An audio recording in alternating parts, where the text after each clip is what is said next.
Hey guys, welcome back to my channel and thank you so much for watching. Today's video is a collaboration with the lovely CakeTube, and we have both made some super cute New Year's cakes for you guys, so be sure to check out her video and subscribe to her channel. I will link that below. I'm starting out with two 7-inch round cakes, and I've cut those in half, and I'm going to be brushing on some simple syrup to keep them nice and moist, and using some Swiss meringue buttercream as my filling.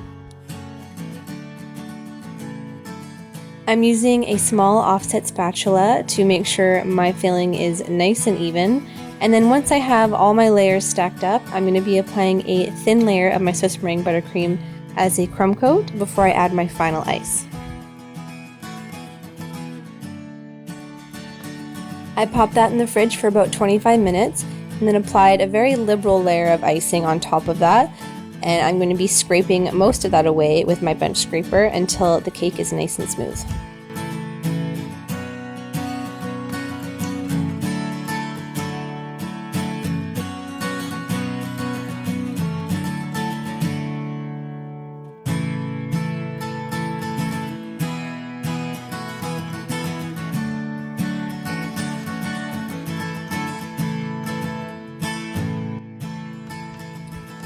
Next, I'm going to roll out my fondant on my cornstarch surface to about 1/8 of an inch thick, and then I'm going to pick that up with my rolling pin and drape it over my chilled cake.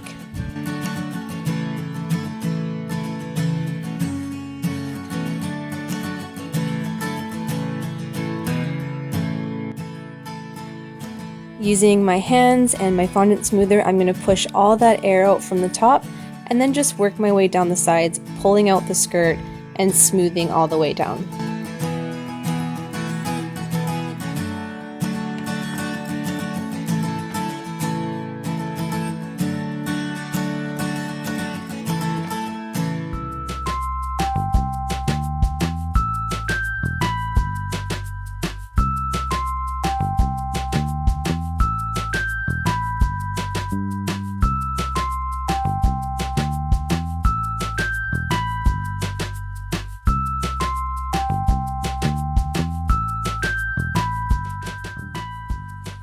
I went over my cake one more time with my fondant smoother, and then I trimmed away the excess with my pizza cutter.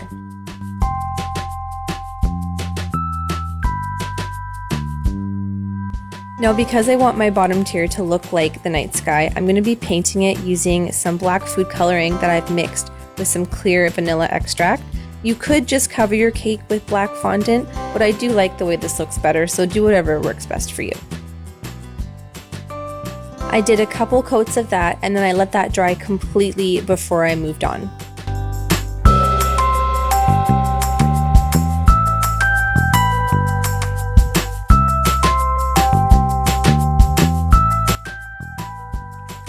So while that's drying, I'm going to start on my big ball droppy thingy, and to make that I mixed together some melted marshmallows with some Rice Krispies, and I molded that into a ball. I put a lot of shortening on my hands for this so it didn't stick, and then once that was the right shape, I just set that aside to firm up a bit before I tried to do anything else with it.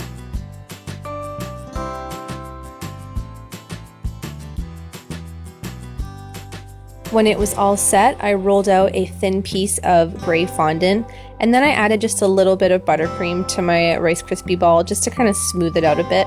And then I draped my fondant over my ball and just pushed it all down so that I could cover the whole ball. Don't worry about it looking perfect. There was lots of bumps and ridges in mine. You just want to make sure you have the whole thing covered, and then just kind of work it in your hands a bit to smooth out any of those bumps. Next, I'm going to insert a black skewer right through the center of my Rice Krispie ball. And at first you can see that I let it go through the top of the ball, but I actually changed that after and just had it so the ball was sitting right on top. Moving on to my fireworks, I'm using some white food coloring, and I'm just putting that on a plate, and I'm going to mix some of my food coloring gels in with that. So I used red and blue and pink and green and orange and yellow and basically every color of the rainbow. I used a fine tip paintbrush, and then I just created these kind of swirling patterns. Fireworks really go all over the place, so you could do whatever you wanted. I just liked the way this looked. And I also added a couple streaks of white within each color just to give it a little more depth.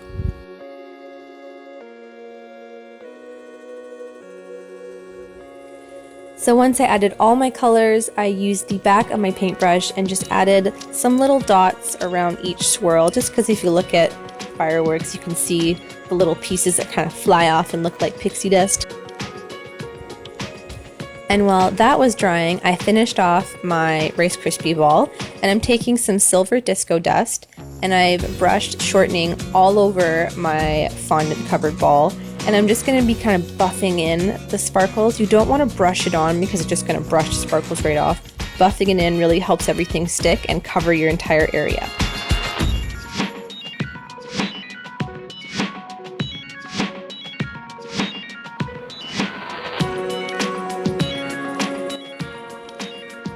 I also decided to add a little luster dust to the center of my firework spirals just to make them a little more magical.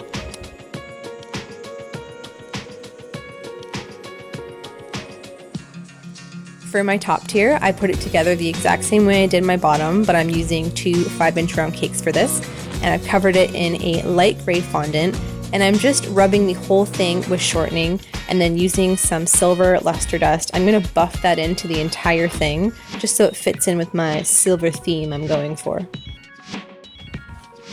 Before I add that to my bottom tier, I'm going to be placing in some wooden dowels to give it some extra support. And I'm just spacing those out, and then using a edible food marker, I'm marking off where they're flush with the cake, and then I'm cutting that down to size and then just placing those back in.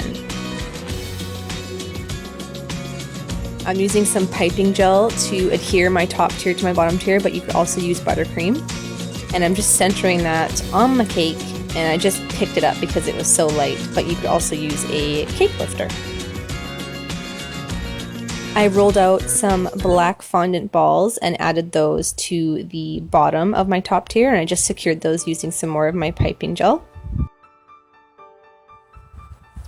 And since I didn't have a big enough cutter, I made a little star template for myself, and I cut out a bunch of those and then just brushed on a little shortening on each one and alternated between my disco dust and my silver luster dust.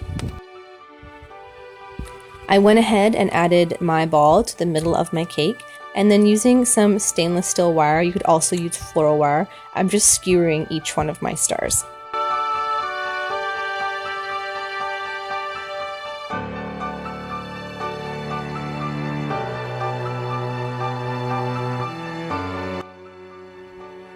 My camera decided to cut out while I was placing the stars into the cake, so I just spread them out around the top, and I also dipped the ends of my wire into some melting chocolate and let that dry before pushing it into my cake, so none of my wire was actually touching any of the cake.